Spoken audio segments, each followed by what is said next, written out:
Un saludo especial, apreciados estudiantes. Les doy una cordial bienvenida a este espacio de construcción del conocimiento, dándole gracias a Dios por permitirnos compartir nuevamente. Iniciamos con una frase acerca del valor alrededor del cual estamos trabajando. Cuando hay otras formas de ver las cosas, Allí viene Julia entenderás el significado de la palabra tolerancia. Dalai Lama. Tolerancia, ese gran valor en el que aprendemos a valorar y respetar lo que nos diferencia de los demás. No prejuzgar, no suponer y no interpretar. No estar convencido de que mi forma de ver las cosas es la verdadera. Una vez que los visité, probé de su comida y realmente me gustó. ¿Y no te dio miedo ir a su casa? Yo no entiendo bien cuando hablan y no creo que sirva de mucho el pasar tiempo con ellos, especialmente cuando dicen que gente así puede traer problemas. Mamá, ¿qué haces aquí? Vine a traerle algo a Mateo que se le había quedado y aproveché para buscarte y saludarte. Pero escuché la palabra problema. ¿Quién está en problema? Mamá, ya tenemos que ir a clase. Hablamos más tarde. Me quedé con la duda de que pudieras estar en problema. ¿Me quieres contar lo que ha sucedido? Es que mi amiga Betty no es muy tolerante con lo que le parece diferente a lo de ella y le cuesta aceptar a otros. Eso suena como un verdadero problema. Hemos sufrido guerras, herido a personas inocentes y malgastado energía, todo por falta de tolerancia.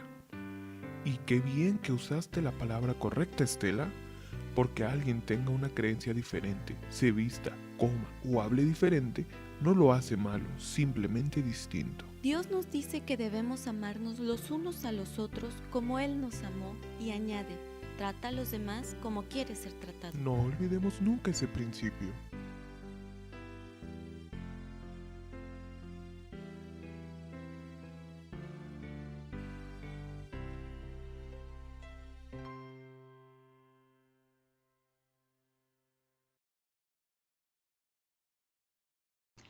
En esta entrega vamos a desarrollar las siguientes temáticas, las cuales hacen parte del segundo periodo académico.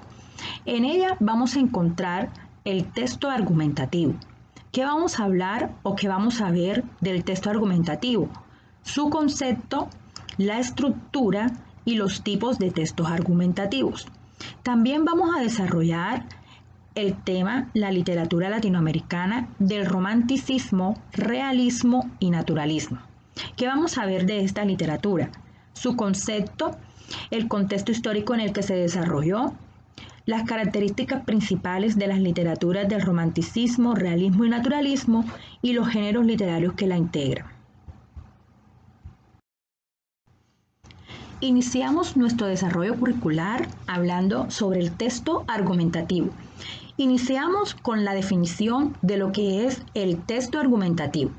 Como texto argumentativo se entiende aquella producción de contenido que permite convencer, modificar y reforzar al lector u oyente mediante justificaciones o argumentos.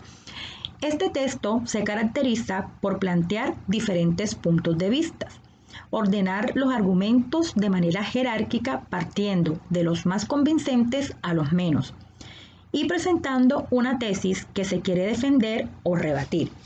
Cuando hablamos de tesis, estamos hablando de una proposición discutible que el escritor intenta probar o bien es un enunciado declarativo o aseveración que expresa la idea central del escrito.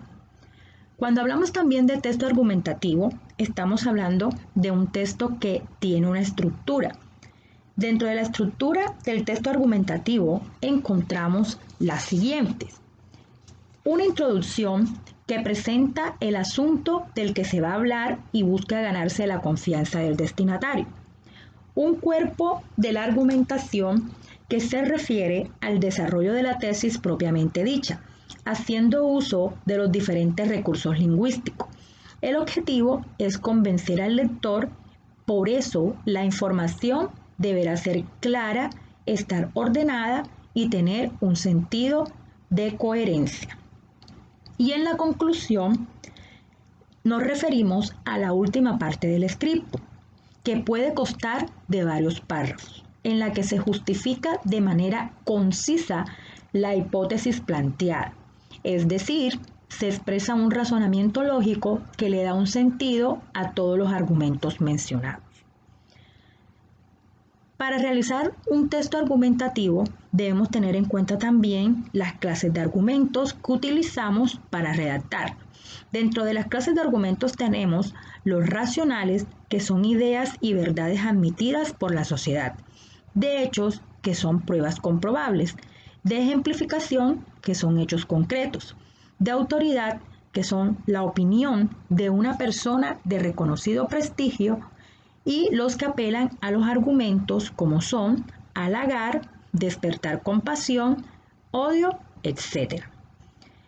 Encontramos también que existen varios tipos o clases de textos argumentativos, entre estos de dos clases: los escritos, como por ejemplo las cartas al director, los artículos de opinión, la editorial y el ensayo, y también textos argumentativos orales, como son los debates, las mesas redondas y la oratoria pública. El texto argumentativo también utiliza unos recursos llamados recursos argumentativos. Entre estos tenemos la causa, la consecuencia, la generalización, la analogía, la paradoja, la comparación, la ejemplificación, la cita de autoridad y testimonios, la concesión, la refutación, la ironía, la pregunta retórica, la hipérbole, entre otros. En este apartado vamos a hablar acerca de la literatura del siglo XIX, específicamente del romanticismo. El romanticismo es un movimiento literario, cultural y artístico que abarca un periodo de varios siglos de historia. Se inició en Europa para el siglo XVIII y se esparció por el mundo, llegando a extenderse hasta el siglo XIX. Fue una respuesta contraria a las ideas del neoclasicismo y la Ilustración. Aunque la cuna del arte romántico fue Inglaterra, Alemania e Italia, ganó mayor fuerza en Francia que en cualquier otro país. Los franceses se encargaron de extender los ideales románticos a toda Europa y América. El romanticismo opone el sentimiento, la pasión, la imaginación, la sensibilidad y el ideal de libertad como valores máximos. Afirma la individualidad por encima de otros principios. El yo pasa a ser la palabra clave y los sentimientos su expresión verdadera. Continuando con el romanticismo, en este apartado nos situamos en el contexto histórico. El origen del romanticismo puede ubicarse a finales del siglo XVIII y comienzos del siglo XIX.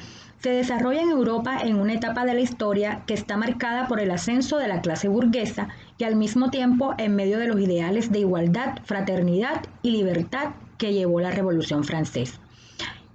Después de la Revolución Francesa, el arte romántico penetra en Francia y es acogido por varios artistas. Uno de ellos, Victor Hugo, fue quien escribe el prefacio a Cromwell en 1827, obra que se tomó como manifiesto de este movimiento. En América Latina, las primeras sublevaciones independentistas empezaron a partir de la segunda mitad del siglo XVIII y estallaron desde México y Nueva Granada hasta Perú y el Río de la Plata. Luego de que las colonias empezaran a independizarse, se lograron cambios en las reformas de la economía, la abolición de la esclavitud y la servidumbre de los indígenas. Se modificó el sistema social, la educación, entre otros.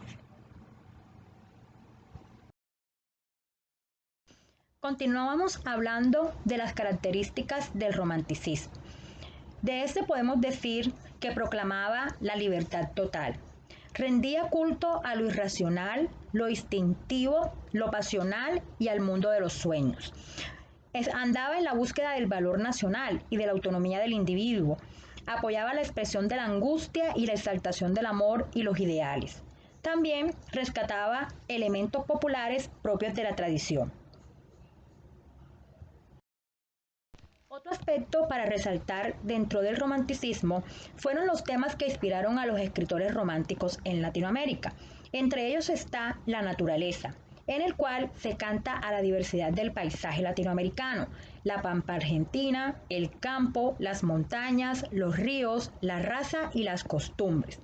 También tienen como tema recurrente a el amor, donde se tejen historias alrededor del amor prohibido, del amor que mata, del hecho de morir por amor y del amor no correspondido.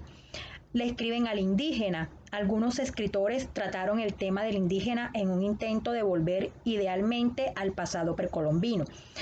Le escriben a la historia, el sueño de la libertad política, y a las costumbres, donde se rescata la vida natural y el campo.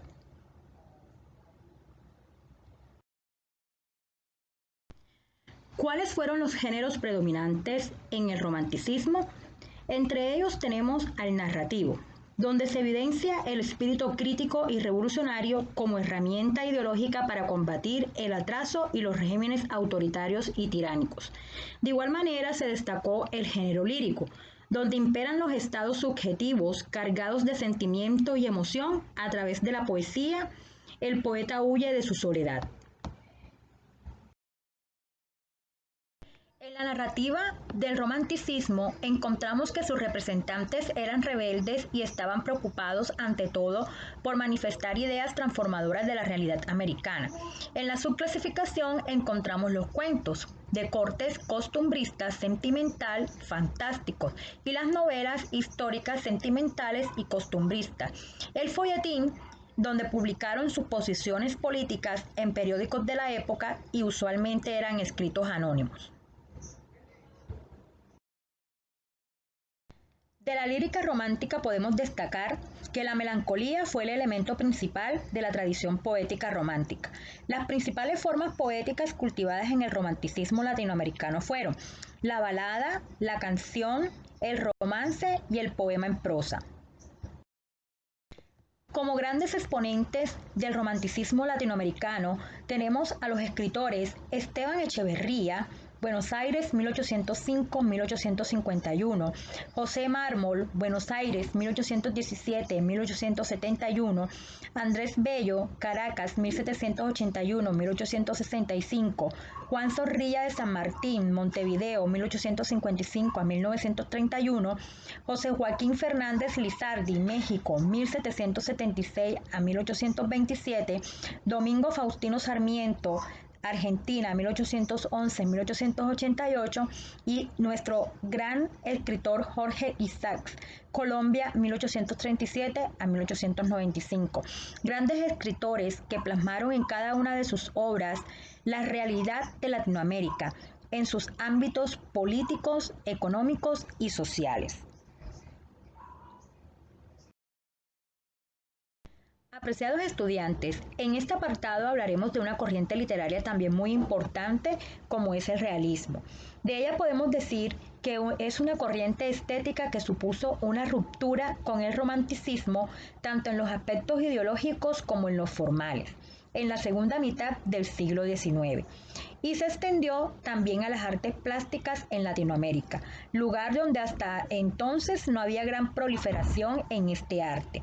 Se caracterizaba por una extensa y muy detallada información de los personajes, paisajes, escenas, tanto así que se les podía imaginar en medio de la lectura. El realismo pretende, en conclusión, reproducir de manera exacta, completa, sincera, el ambiente social y la época en que vivimos.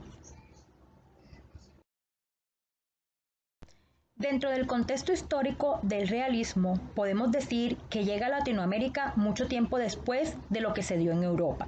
Ciertos fenómenos sociales dieron el impulso al realismo hispanoamericano, como fueron la Revolución Mexicana, la Primera Guerra Mundial, el inicio de la Guerra Civil Española y la derrota del anarquismo y el flujo migratorio.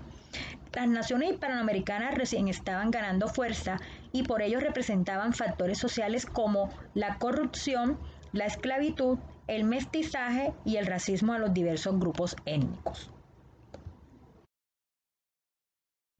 Del realismo podemos decir que se caracteriza por El autor analiza, reproduce y denuncia los males que aquejan a su sociedad de forma más verídica y objetiva posible. La reproducción es fiel y exacta de la realidad. Rechaza lo sentimental y lo trascendental. Lo cotidiano es el tema central, exponiendo problemas políticos, humanos y sociales.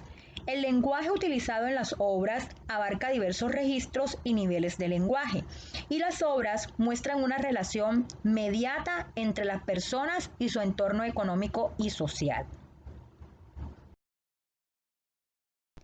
Dentro de los autores más representativos del realismo tenemos a Ignacio Manuel Altamirano con su obra El Zarco y Navidad. Horacio Quiroga, con su obra El Hijo, mezcla de ideas mentales y reales. Ricardo Guiraldes, con su obra Protesta contra el maltrato e injusticia hacia los indios. Y José María Arguedas y Ciro Alegrías, quienes representaban los derechos de los indígenas.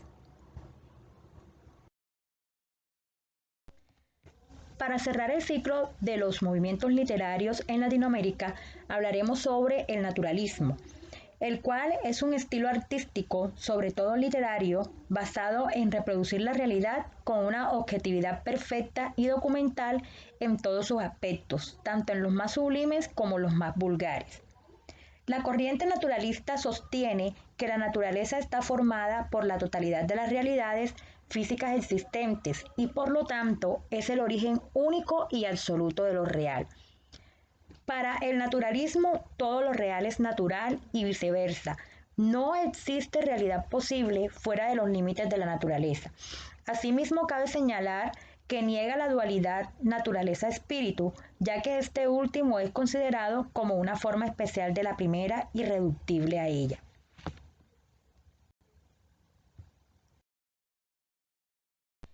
Dentro de las características del naturalismo tenemos que la existencia humana está controlada por fuerzas naturales ajenas a la voluntad, que recaen en el instinto, la pasión, la genética y el entorno social y económico. La literatura para el naturalismo es un documento social, por lo que debe retratar a la sociedad lo más fiel que pueda. Esta representación debe hacerse de manera amoral, a diferencia del realismo, es decir, científica y sobre todo alejada de los valores morales y éticos de la burguesía. No se juzga a lo bello y lo feo como valores distintos, o si lo son, el naturalismo es indiferente respecto a uno y otro. Centran sus personajes en los estratos sociales dejados a un lado por la novela burguesa, las clases bajas, y emplean un lenguaje que no ve con malos ojos las jergas y el habla popular.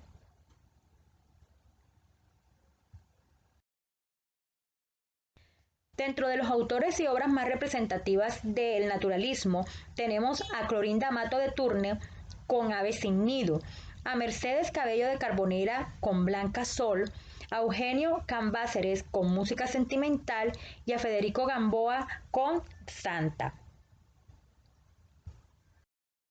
Para concluir, mis estimados estudiantes, tengan en cuenta la evaluación de desempeño, donde se presentan los aspectos a evaluar, como es la presentación de los trabajos, la interacción del estudiante con el docente y los indicadores del saber, hacer y ser.